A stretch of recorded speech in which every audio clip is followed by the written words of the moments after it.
계속 누가복음을 묵상해 가는 가운데 제 마음에 떠오르게 하는 한 단어가 있어요.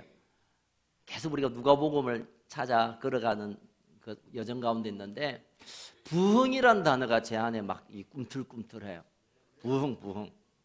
되게 우리가 부흥이라고 하면 뭐 심령 대부흥회, 또 부흥사님 와가지고 막 할렐루야 그런 거 하면 뭔가 부흥이 온 것 같고 막 손들고 크게 기도하면 뭐 부흥이 금방 올 것 같고 그래서 막 사람들이 버글버글하고 뭐 일이 잘 되면 그게 부흥이라고 생각하는데 그러나 성경이 말하는 것은 그건 아닌 것 같아요.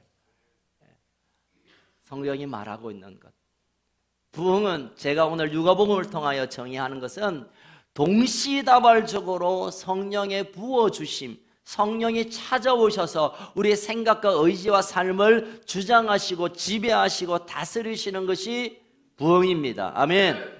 금방 우리 상민이가 나누었던 것처럼 나는 찌질이 인생인 줄 알았는데 내 인생을 하나님께서 가치 있게 여기는 이 생각을 성령님이 찾아오셔서 마음을 주장하는 것, 이게 이 상민이의 부흥의 역사입니다. 아멘. 그래서 우리의 개인적으로, 우리 가정적으로, 또 우리 교회적으로, 그리고 이 민족 가운데 부흥의 때가 와야 될 줄 믿으시길 주의 이름으로 축원합니다. 부흥.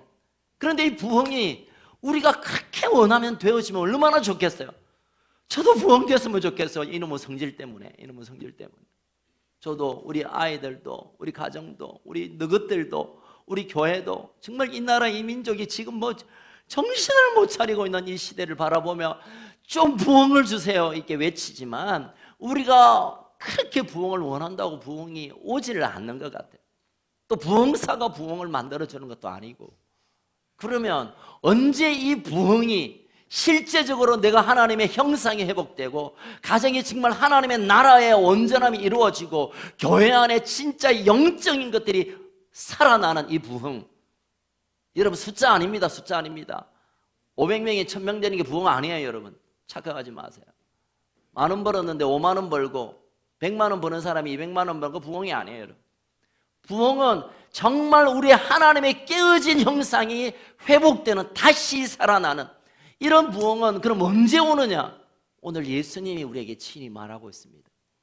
여러분, 이 하나님의 형상으로 지음받은 우리와 우리의 가족들과 우리 민족 가운데 하나님의 부흥은 하나님의 영이신 성령님이 찾아오셔야 그때 비로소 부흥이 일어나는 줄 믿으시길 주의 이름으로 축원합니다.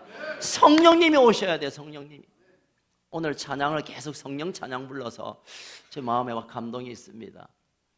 여러분, 성령님이 찾아오셔서 하나님의 영이신, 하나님의 후시케, 하나님의 루하흐, 하나님의 호흡, 하나님의 생기가 들어와야 하나님의 형상이 회복되고 하나님과 교제하고 하나님의 영광이 우리 삶에 채워지는 것, 이것이 부흥인데 그것은 성령님의 독자적인 사역입니다. 성령님이 하시는 일이에요. 하나님이 허락하시고 성령님이 주도적으로 하는 거지 우리가 뭐 부흥 외친다고 부흥되는 게 아니에요. 살아 숨쉬는 하나님의 사람들은 이 성령님을 기다리고 성령님이 오시기를, 성령님이 친히 내 삶 속에 찾아오시기를 간구해야 될 사명이 있음을 믿으시길 주의 이름으로 축원합니다. 주님이 승천하신 이후에 초대교회, 예루살렘 교회로부터 시작된 초대교회들은 정말 우리 사도행전 2장으로부터 시작되는 수많은 부흥의 사건을 보는데 그 부흥 때 어떤 일이 일어났습니까? 오로지 마음을 다하여 기도하는, 오로지 마음을 같이하여 기도하는 그 속에 성령님이 찾아오셨고, 성령님이 오셔서 뭐 환자 고치고 뭐 환상 보고, 이거는 두 번째 세 번째 얘기고, 그들의 삶을 바꾸시고 그들의 생각을 지배하시고 세상의 것들을 추구하는 모든 생각을 끊게 하시며 하나님 나라를 꿈꾸게 하심으로 교회가 부흥의 역사, 그리고 뭐 사람이 5,000명, 10,000명 모이는 것은 이것은 현상의 보너스의 현상이고, 실제의 부흥의 본질은 그의 삶의 가치가 바뀌는 것. 내가 왜 살아야 되고, 내가 왜 이 땅에 왔고, 내가 뭘 하여 내 삶을 드려야 되는지를 하나님의 나라와 관점이 만나지면서 그 삶이 새로워지는 것, 이 부흥의 역사, 이것은 기도를 통한, 어떤 기도? 성령님이 찾아오셔서 나를 다스려 주시도록 하는, 성령님을 구하는 기도에 초점이 있다는 것입니다. 여러분, 오늘 13절에 보니까 예수님이 그 전에 기도를 가르쳐 줍니다. 야, 뭐 세례요한이라든가 다른 랍비들은 그의 제자들에게 야, 너 이렇게 기도해야 하고 기도를 가르쳐 주시는데, 아니 예수님 우리도 좀 기도를 좀 제대로 하고 싶은데 기도를 어쩌면 좋겠습니까? 그래서 예수님이 기도를 가르쳐 주십니다. 하늘에 계신 우리 아버지여부터 우리가 잘 알고 있는 주기도문이죠. 그리고 그 기도를 이렇게 해라 하고 나서 오늘 이 본문이 바로 따라옵니다. 너희들이 이렇게 기도해야 되는데, 기도의 핵심이 뭐냐? 뭘 너희들이 그럼 구체적으로 구해야 되느냐? 너희들의 건강을 위해서 기도해야 되고, 너희들의 사역이 막 그렇게 막 불같이 일어나고 수많은 사람들이 전도되고 이걸 기도해야 되겠지만, 그 기도 전에 먼저 기도해야 되고 우선적으로 기도해야 되고 가장 먼저 기도해야 될 것이 이것이다 라고 오늘 본문의 내용이 기록되어 있습니다. 13절 우리 같이 읽겠습니다. 다시 시작. 너희가 악할지라도 좋은 것을 자식에게 줄 줄 알거든 너희 아는 아버지가 구하는 자에게 성령을 주시지 않겠느냐. 예수님이 말하고 있습니다. 야, 성령 주시는 하나님께 성령 구해라. 이게 예수님의 기도예요. 아니, 예수님의 제자들과 오늘을 사는 우리에게 명령하시고 부탁하시고 이런 주기도문과 같은 완전한 기도를 그럼 어디에 초점을 맞추십니까? 성령을 구해라, 성령을 구해라. 성령을 구하라고 예수님이 친히 기도의 제목, 기도의 자세, 기도의 초점을 말하고 있는 것입니다. 여러분, 우리가 일용할 양식을 위하여 구해야 되고 또 우리가 구체적으로 힘들고 어려운 일을 위하여 기도해야 됩니다. 저도 지금 여러분 신년 예배 때 기도 제목을 또 주셨고 제가 어젯밤에도 기도했습니다. 오늘도 기도할 거예요. 3월달까지 아시죠? 3월달까지만 제가 매일 여러분의 기도 제목을 가지고 기도하고 있는데 기도의 내용이 거의 그래요. 가정이 화목하고 우리 아버지 장사 잘 되고 우리 엄마 관절염 해결되고 우리 아이 이번에 좋은 대학 가고 저놈의 자식 빨리 치았으면 좋겠다. 이게 무슨 말인지 아시죠? 제발 좀 결혼했으면 좋겠다. 그런 내용이에요. 여러분 얼마나 간절해요. 여러분에게는. 저도 간절함으로 기도하지만 그런데 오늘 예수님은 적어도 우리에게 그런 일상적이고 삶의 필요에 대해서 구해야 되지만 그 기도 전에 어쩌면 그 기도 앞서 해야 될 기도가 뭐냐면 성령을 구해라. 아버지가 주시려고 하고 있는 이 성령을 너희들이 구하라 라고 오늘 말씀하고 있는 것입니다. 우리가 되게 성령을 주시옵소서 하면 여러 사람들이 오해하는 경향이 있습니다. 아니 성령님 우리 가운데 와 계시는데 뭘 또 찾아? 성령이 아니면 예수를 주라 시인할 수 없기에 우리가 성령님 때문에 예수를 알게 되고 믿게 되고 오늘 신앙생활 하는데 내 안에 계시는 성령님이 있는데 뭘 또 구해? 라고 생각하시는 분들이 계실 거예요.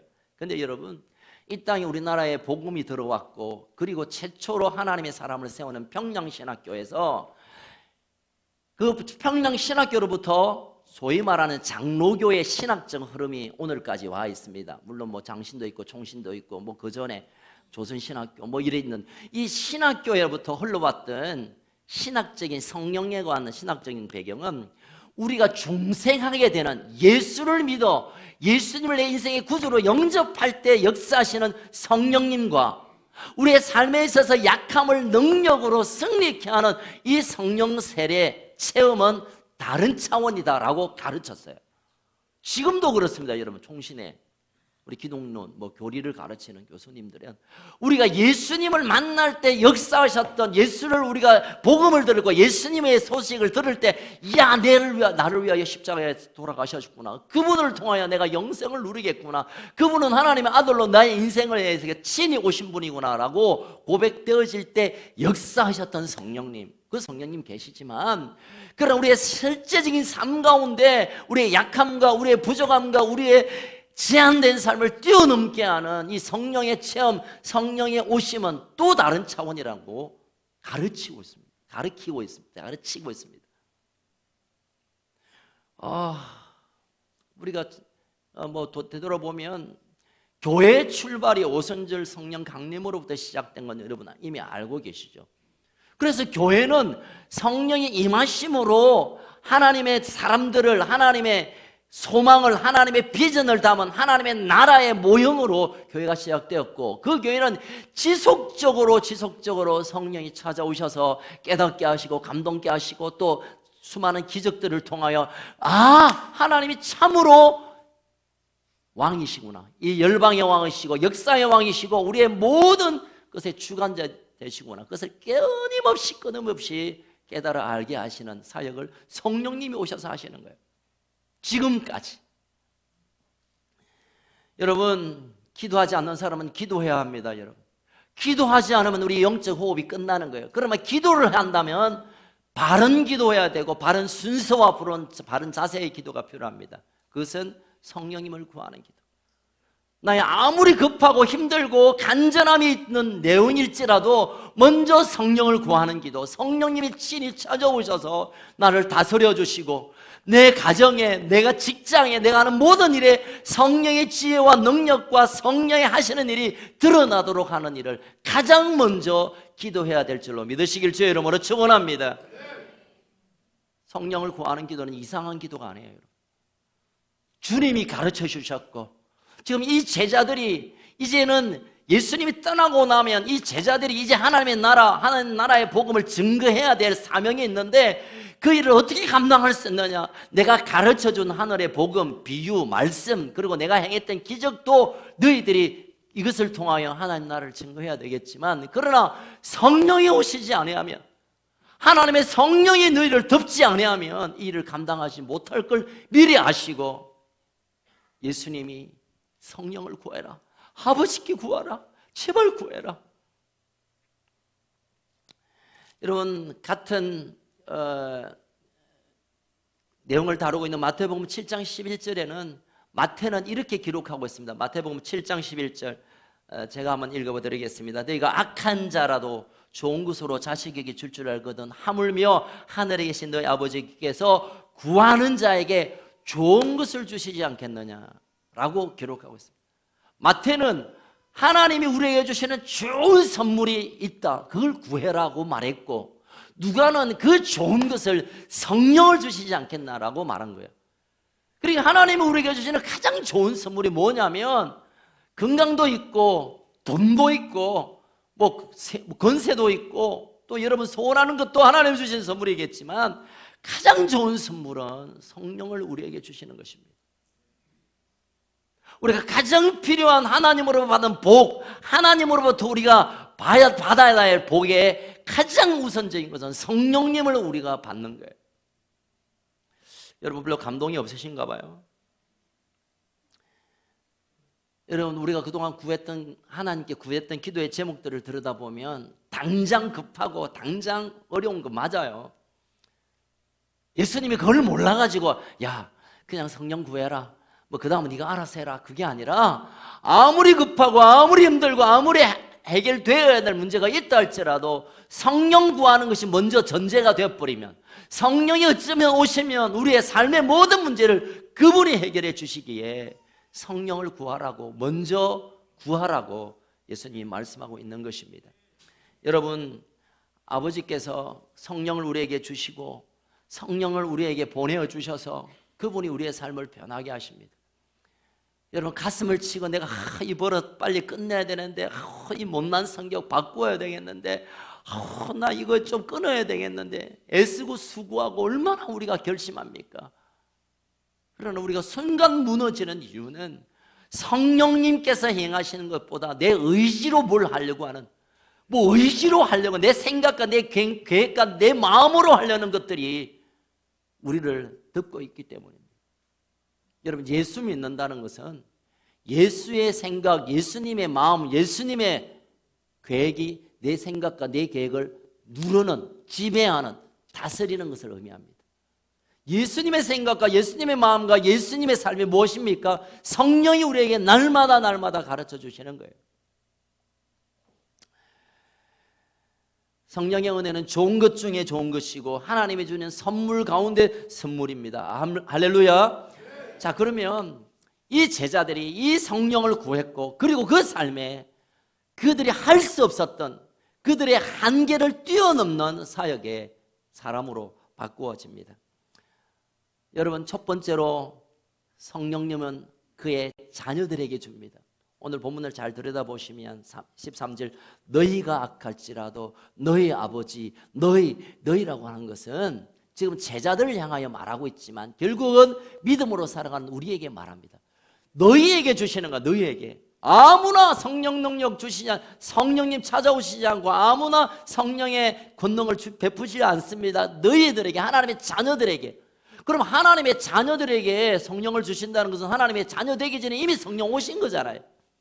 그런 자들에게 또 성령을 구하라고 예수님은 말씀합니다.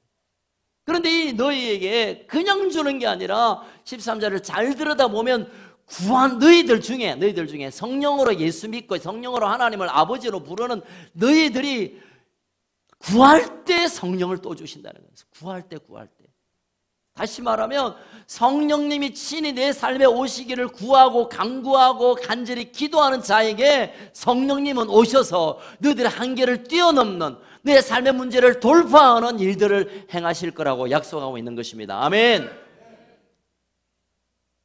지금 전 세계적으로 일어나고 있는 부흥운동의 공통점은 강력한 성령의 오심을 기다렸던 사람들에게 임하고 있습니다. 지난주에 브라질에서 The Sand 2020 집회를 했대요.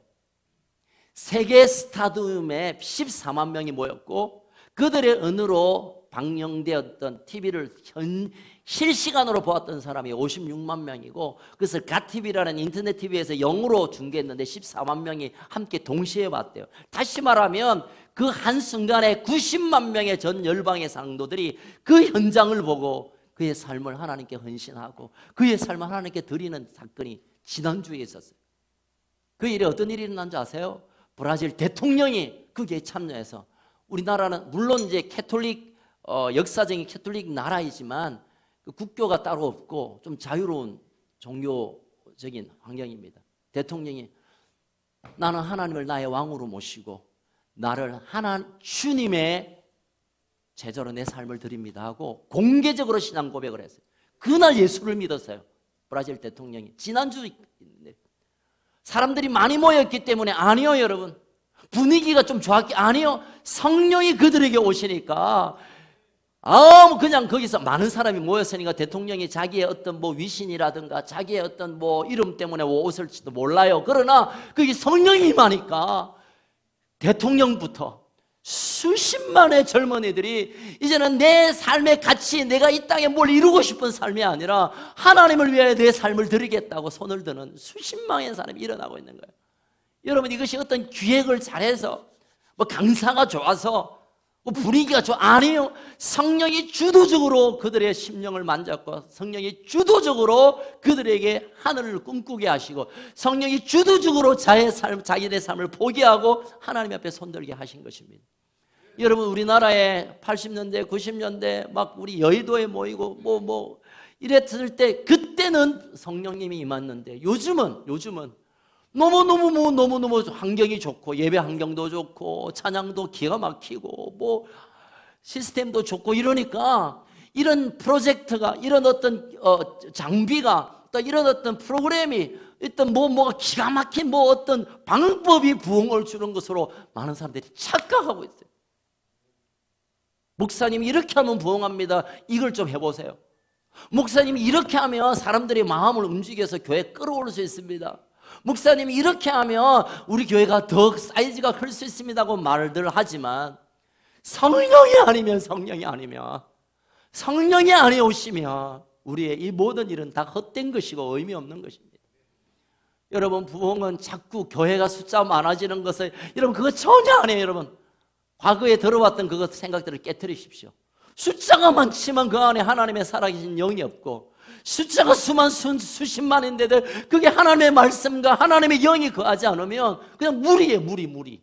예수님 가까이 수많은 군중들 무리들이 있었어요. 그러나 예수님의 초점은 제자들에게 있었어요. 하나님 나라를 위하여 삶을 드리고 싶어하는. 저는 우리 건수 가족들이 이 마지막 세대에 정말 가슴 아픈 정치적으로나 경제적으로 정말 고통스럽고 흑암에 찬 이 한반도 가운데 하나님의 빛을 드러낼 수 있는, 그래서 여기에 부흥이 있고 이것이 부흥이라고 외칠 수 있는, 이 어둠의 장막을 걷어내고 하나님 나라의 빛을 전할 수 있는 성령의 사람들이 되기를 주의 이름으로 축원합니다. 이것 때문에 우리가 모이고 있고, 이것 때문에 우리 큰숲교회가 존재하고, 이것 때문에 우리가 살아있는 거예요, 여러분. 이제 말씀을 마무리하겠습니다. 성령을 우리가 구하는 것, 교리적으로 성경적으로 이거 이상한 거 아니에요. 성령 구한다면 무슨 대나무 꽂고 흔드는 사람처럼 얘기를 아니에요. 예수님이 우리에게 말하잖아. 제발 너가 아버지가 주려고 기똥찬, 우리 전문 용어로 말하면 기가 찬 이 선물 성령을 준비하고 있는데 너희들 왜 구하지 않느냐? 왜 구하지 않느냐? 구하면 주시고 그 성령이 우리를 불가능을 가능케 하시고 우리의 한계를 초월하게 하는 능력의 역사를 한다고 약속합니다. 우리 큰숲가족, 우리 청년들뿐만 아니라 이번에 청년들이 따끈따끈해요. 우리 어린이 아이들도요, 한 번씩 제가 살짝 들여다보면 막 아이들이 성경 붙들고 막 통성으로 기도하고 있고, 우리 영아부 아이들이 말씀을 외우고 있는 모습을 보면 제가 막 가슴에 벅차올라요. 이야, 이제 소망이 있다. 이 나라에 소망이 있고 마지막 때 주님 오실 날에 준비되는 하나님의 사람들이 저기 있구나. 제 마음에 감동이 있어요. 성경 읽어서가 아니라, 유행을 오래 해서가 아니라 그 안에 성령의 역사들이 지금 나타나고 있기 때문입니다. 아멘. 여러분, 100년 주기로 전 세계의 그 부흥을 연구하는 사람들이 한 100년 주기로 큰 부흥이 오고 가고 하고 있대요. 특별히 영국 웨일즈에는 50년 단위로 큰 부흥들이 막 일어난대요. 왜냐하면 거기엔 부흥의 땅이었기 때문에. 이 한반도가 이미 평양으로부터 이 땅에 부흥을 경험한 땅 아닙니까? 우리가 평양 대부흥이 100주년 될 때 저는 진짜 부흥이 올 줄 알았어요. 그래서 제가 모든 보따리를 사고 부흥이 오면 이걸 붙들고 내가 북한에 가리라, 그런 마음이 제 안에 있었는데 그냥 시들시들하고 마치더라고요. 100주년 기념 집회도 하고 부흥회도 하고 막 야단들이었는데 그러고 끝나더라고요. 그리고 13년이 지났어요, 여러분. 100주년 그리고 13년 지났어요. 1907년이었으니까. 저는 제 마음속에 그런 막 타는 마음이 있어요. 하나님이 이 땅에 부흥이 새롭게 와야 되는데, 대통령이 바뀌고 여러분 4월 총선도 잘하셔야 됩니다. 여러분 단대하십시오. 총선에서 좋은 사람들도 뽑아야 되고 이 나라의 경제도 살아야 되고 이 나라의 문제가 해결되어야 되지만 이 땅에 성령님이 오시지 않으면, 이 부산 땅에 대한민국의 이 한반도 가운데 성령이 불같이 임하지 않으면 이 땅은 소망 없습니다. 아무리 착한 대통령 뽑아봐야, 아무리 지체단체장 뽑아봐야 성령이 이 땅을 덮지 않으면 그냥 그러고 지나가는 일이에요. 저는 여러분에게 간절히 부탁하고 간절히 애원합니다. 여러분, 성령을 구하는 기도로 다시 일어나기를 주의 이름으로 축원합니다. 어떤 기도의 제목보다 오늘 죽는다 하더라도 성령 경험하고 죽기를, 내가 아무리 암이 터져 죽는다 하더라도 성령 충만 기도를 먼저 하기를 주의 이름으로 축복합니다. 하나님, 이 땅에 성령의 바람을 불러오게 하십시오. 하나님, 우리 가정에 새로운 성령의 강물이 흘러넘치게 하여 주옵소서. 하나님, 내 심령 가운데 성령의 불이 임하기를 소원합니다. 이 기도가 우리가 외치고 나갈 때, 오늘 13절에 주님 말씀하시잖아요. 너희들이 악할지라도 아이들에게 좋은 걸 준다면 하나님 아버지가 준비한 성령 왜 주시지 않겠느냐? 왜 안 주시겠느냐? 제발 구하라, 제발 구하라. 어쩌면 13절을 제가 묵상하면서 어제 그제 금요일 날 이 말씀을 묵상하면서 제가 막 예수님의 통곡으로 받아들여졌어요. 성령 구하면 너희들의 문제와 너희의 걱정과 너희의 염려가 끝나는데 왜 엉뚱한 프로그램 찾고 엉뚱한 사람 붙들고 엉뚱한 돈만 찾고 왜 그러냐. 성령 구하라. 예수님이 제게 통곡하며 말씀하시는 것을 경험했습니다.